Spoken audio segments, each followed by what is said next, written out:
Ayun. Ano pang inaantay nyo? Magpagawa na kayo ng wardrobe.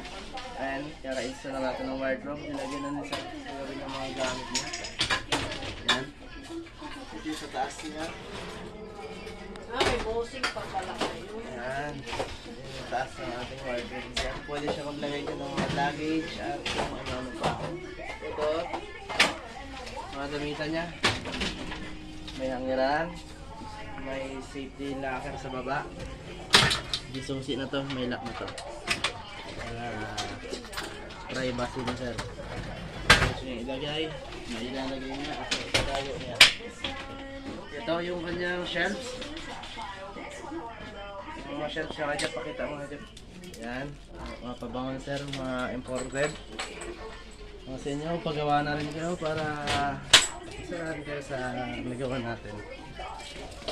Okay, next, ito yung ating counter bar. Counter bar. Kaso, yung granite net, ito yung ano sa taas niya. Sliding na rin natin. Para hindi mahirapan sir. Yung ano niya, yung granite niya, mamaya pa darating. Tupalo na lang natin ito. Ito pala, yung panel ng kabila. Ikakabit na rin natin. So, makikita nyo, ito yung sa hanging gamit niya, sliding na rin. Yung mga gamit na rin, pinaglalagay niya sa kanina. Kasi masikat na rin sa unit niya. Kaya ayan.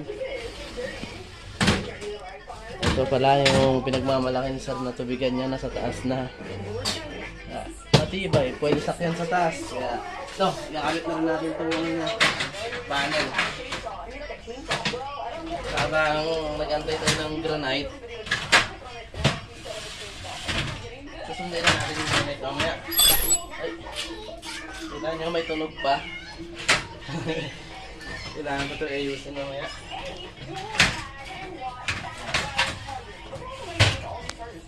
Balik natin ito.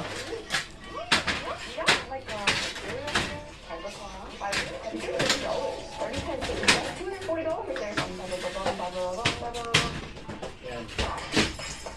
So, mamaya.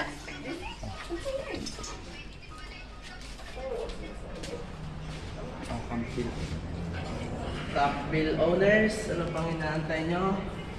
Mag-message na yun sa amin para tuloy-tuloy yung ating gawa at marami pa yung transaction na nangyayari. Kaya, po ako sa inyo, top bill owners.